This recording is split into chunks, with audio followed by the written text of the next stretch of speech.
Pelabuhan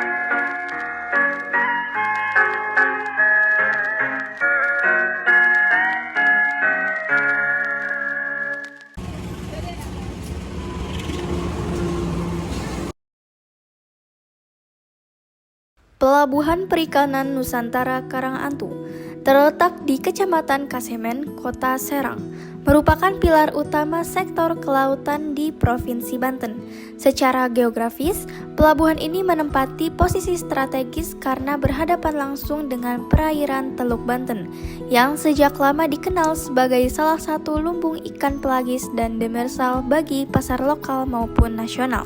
Halo semuanya, Assalamualaikum warahmatullahi wabarakatuh. Saya Deandra, dengan Bapak siapa? Acul. Acul. Oke, kita di sini lagi di tempat Karangantu, khususnya di pasar Karangantunya. Izin nanya ya Bapak, ini kan perahunya, perahunya itu punya sendiri atau gimana? Masih punya sendiri.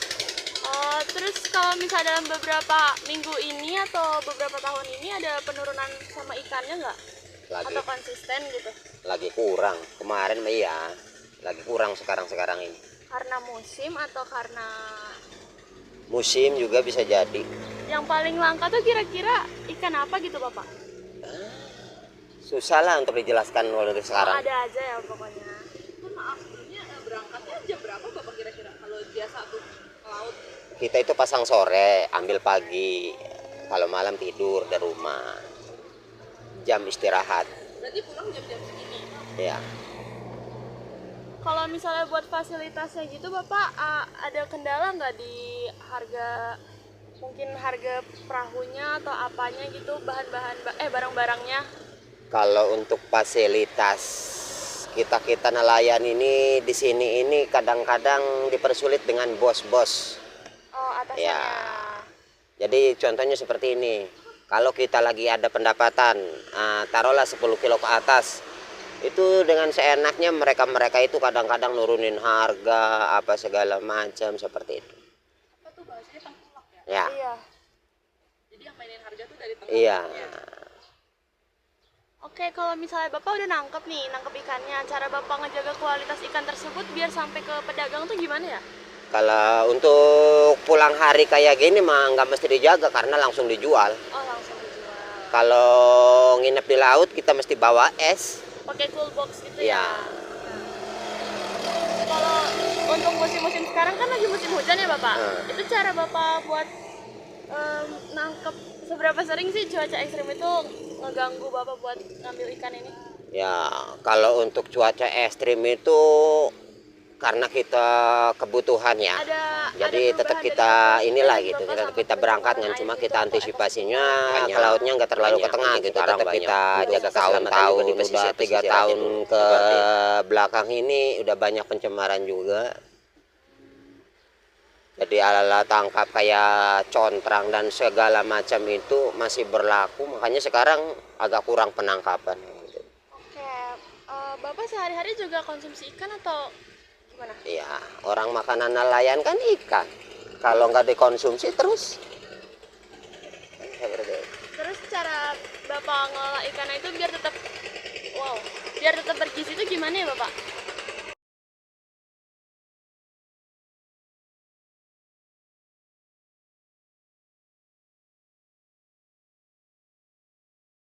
Kalau pengen awet atau tetap bergizi ya satu-satunya kalau memang tidak kemakan ya dibikin ikan asin. Iya benar ya.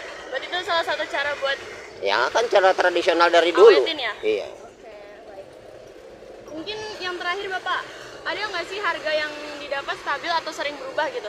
Sering berubah, jarang stabil. Faktor pendukungnya apa kalau misalnya berubah-berubah? Ya tengkulak karena kita Yang tadi ya.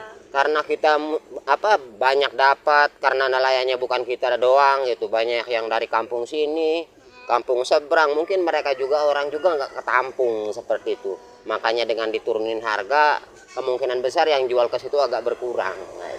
Kayaknya mereka ngakalin seperti itu. Oke, makasih ya Bapak atas waktunya. Iya, Terima kasih siap. teman-teman.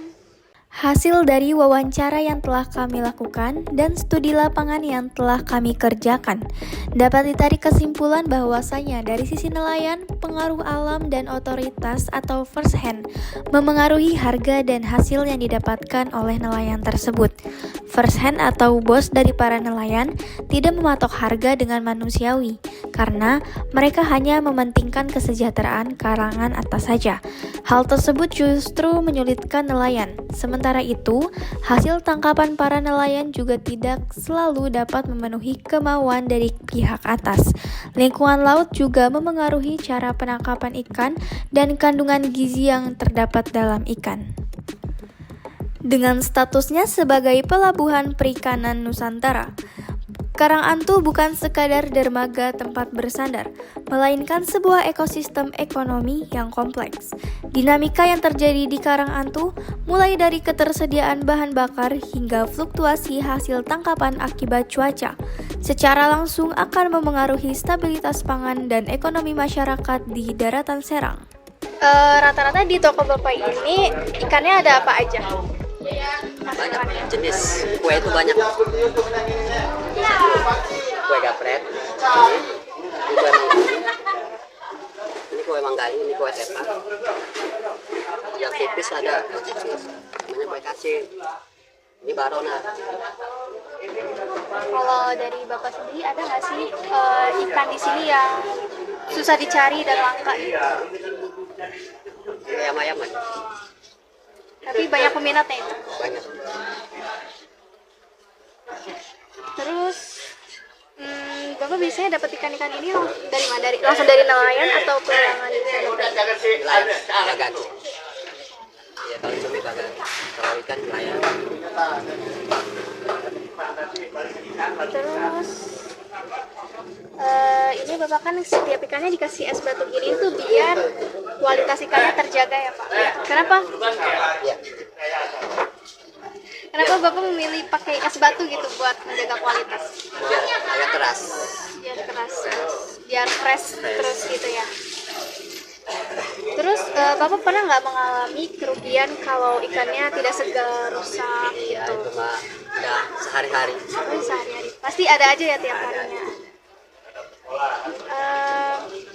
Terus kalau dalam 1 tahun terakhir ini ada nggak perubahan harga yang signifikan banget gitu, yang jomplang banget gitu?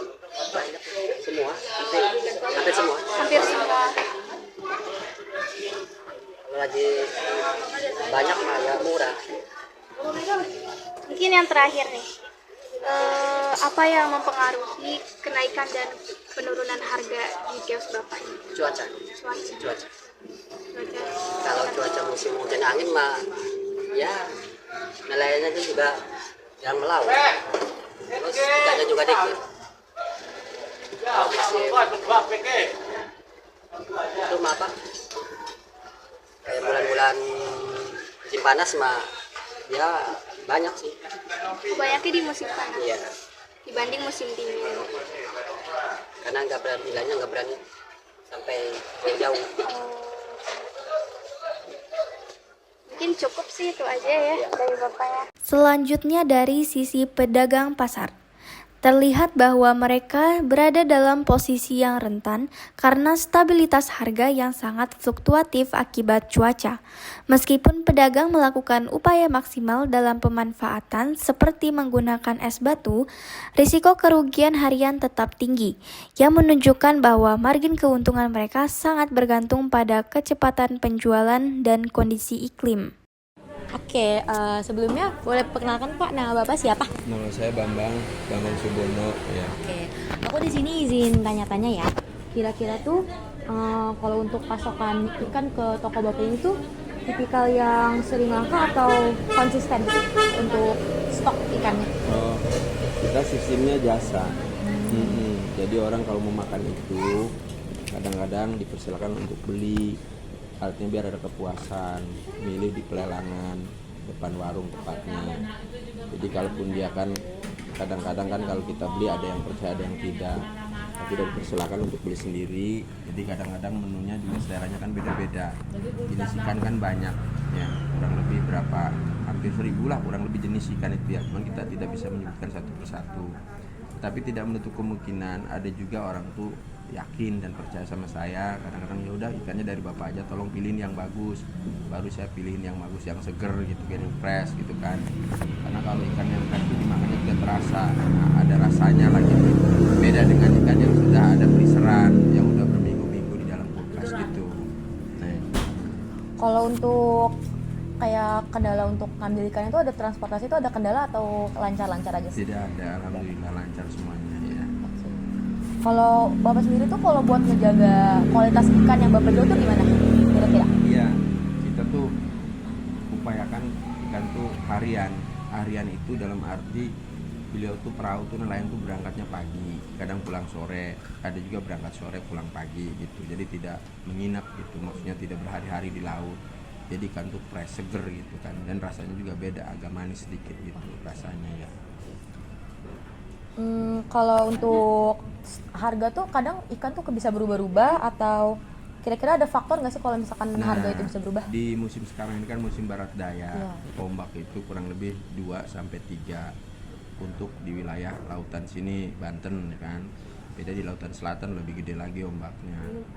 Dan ini sangat kita prihatin untuk nelayan karena ombaknya ombak barat daya, anginnya kencang, sehingga nelayan itu susah mencari ikan di laut. Itu dapatnya juga nggak memuaskan. Kadang-kadang kita dipasok dari luar provinsi Banten, kadang-kadang dari Jawa, dari Cirebon, ada juga dari arah provinsi Banten yang bagian selatan sana, di Pelabuhan Ratu, dikirim dari Lampung juga ada gitu.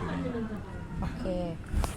Kalau ikan yang paling langka untuk didapetin tuh kira-kira apa ya, pakai paling susah gitu kalau untuk buat dijual gitu? Yang paling susah untuk dijual itu sementara yang biasa difavoritkan orang sini makan ikan bakar tuh ikan kakap merah. Karena ikan itu ikan berkualitas, jadi juga orang banyak yang seneng, banyak yang minat. Sebetulnya dagingnya lentur, tapi ikan itu udah nama, artinya kelas lah gitu dimakannya gitu. Banyaknya orang kelas ya gitu makannya, orang elit lah gitu, orang berduit maksudnya. Kalau kita kan ikan apa aja enak ya kan, yang penting ada rasanya. Tapi kalau sebentar lagi musim tahun baru ini sebentar lagi luar biasa pelelangan pasar ikan Pelabuhan Ikan Nusantara Karangan itu, ini banyak pengunjung nanti, tepatnya tanggal 31 ini mulai dari jam 8 sampai jam 11 malam itu kayak semut nanti orang itu mau berbondong-bondong nyari ikan. Makanya ini pengusaha-pengusaha ikan yang ada di sini kan nyari lokal gitu, nyari channel keluar. Maksudnya bagaimana supaya tanggal 31 itu dikirim ikan pasokan dari luar gitu nih. Oke. Jadi ini yang terakhir kali ya. Kalau Bapak sendiri tuh kalau pasokan itu berarti ngambilnya dari pengepul, nelayan, atau gimana tuh? Ada juga dari nelayan, ada pengepul di sini ada, tergantung ya. Yang penting yang simpel-simpelnya aja lah, yang cepat. Kalau emang orang lagi pengen makan butuh cepat ya kita harus dipelayani cepat, karena namanya sifat pelanggan itu kan raja ya. Nah, jadi kita harus hormati benar-benar sebaik mungkin. Lalu berdasarkan hasil wawancara dari narasumber ketiga kami, yaitu Pak Bambang, yang merupakan pemilik tempat makan seafood Gabrukan. Ia mengambil ikan dari pengepul dan nelayan, maka stok ikan tidak mengalami kelangkaan. Untuk transportasi, Pak Bambang mengaku tidak ada hambatan saat ingin mengambil stok ikan. Pak Bambang terus menjaga kualitas ikan dengan memastikan ikan yang ia beli dari pengepul maupun nelayan tidak terlalu lama berada di dalam kapal. Jadi, Pak Bambang memastikan ikan yang ia dapatkan harus sudah sampai sebelum waktu yang ditentukan sehingga ikan tetap dalam keadaan fresh. Setelah kita mewawancarai 3 narasumber kita, secara keseluruhan, rantai pasok ikan kita menunjukkan adanya diskoneksi kesejahteraan, sementara sektor kuliner menengah ke atas mampu menjaga stabilitas melalui manajemen logistik yang ketat. Nelayan kecil dan pedagang pasar justru terus berjuang melawan ketimpangan harga dan ketidakpastian iklim. Ketahanan pangan sektor perikanan sangat bergantung pada perbaikan sistem harga di tingkat pertama dan penguatan fasilitas penyimpanan dingin bagi pedagang kecil untuk menekan angka kerugian harian. Mandang orang itu dianggapnya orang kecil bodoh, nggak seperti itu.